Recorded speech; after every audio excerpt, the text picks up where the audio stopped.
الله أكبر الله أكبر الله أكبر الله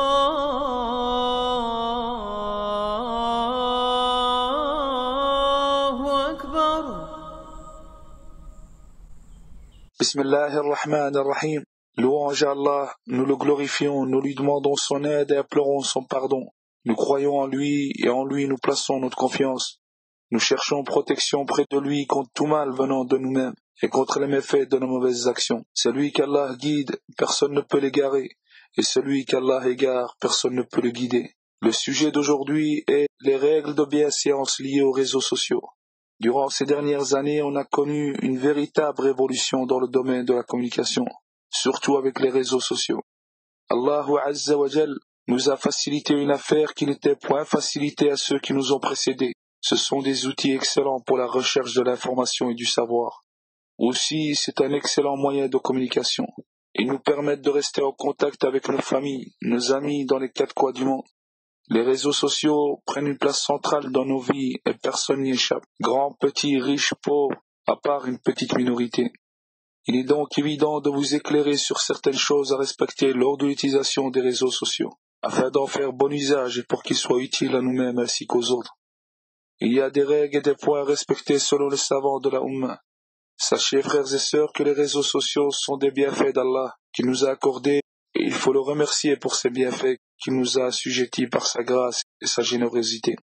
Allah le Très-Haut dit, et il nous a assujettis tout ce qui est dans les cieux et sur la terre. Le tout venant de lui, il y a des signes pour des gens qui réfléchissent. Remercier Allah pour ses bienfaits oblige le musulman de les utiliser dans son obéissance, non dans ce qui déclenche sa colère. Le musulman doit prendre pleine conscience qu'il est le seul responsable des actes de ses membres. Allah le Très-Haut dit, le jour où leur langue, leurs mains et leurs pieds témoigneront contre eux de ce qu'ils faisaient. Il est de notre devoir de craindre Allah lors de l'utilisation de ces réseaux sociaux, de regarder, de publier et d'écrire uniquement ce qui satisfait Allah, qui sera une source de joie pour nous lors de notre rencontre avec Allah Azza wa Jal. Comme toute nouvelle technologie, les réseaux sociaux sont une arme à double tranchant. On peut l'utiliser à bon escient, mais on peut aussi la détourner et l'utiliser à mauvais escient. Et parmi les choses blâmables, c'est le fait d'entreprendre des discussions inappropriées entre hommes et femmes. En effet, le vertueux peut l'utiliser dans ce qu'il y a comme bien pour lui et pour autrui, dans ce qu'il y a comme bien pour sa vie ici-bas et sa vie dans l'au-delà. Alors il faut se méfier des méfaits lors de l'utilisation de ces réseaux sociaux, de publier et de diffuser des fausses nouvelles ou informations, de s'assurer de ce que l'on dit ou de ce que l'on raconte, d'insulter et de faire du tort à autrui, de mépriser les gens. Allah le Très-Haut dit qu'ils portent donc au jour de la résurrection tous les fardeaux de leurs propres œuvres, ainsi qu'une partie des fardeaux de ceux qu'ils égarent, sans le savoir combien est mauvais le fardeau qu'ils portent.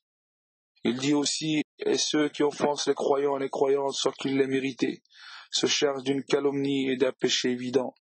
Certaines personnes perdent une grande partie de leur temps dans ces réseaux sociaux, jusqu'à même retarder les prières et même abandonner la lecture du Coran, et pour certains jeunes nuire à leurs études et à leur vie sociale. En effet, l'islam est la religion de l'équilibre, du juste milieu. Le musulman se doit d'être modéré dans son utilisation de ces réseaux sociaux. À chacun de trouver son équilibre en toute connaissance de cause. Oh Allah, mets-nous parmi ceux qui écoutent la parole et suivent les meilleurs d'entre elles. Amin.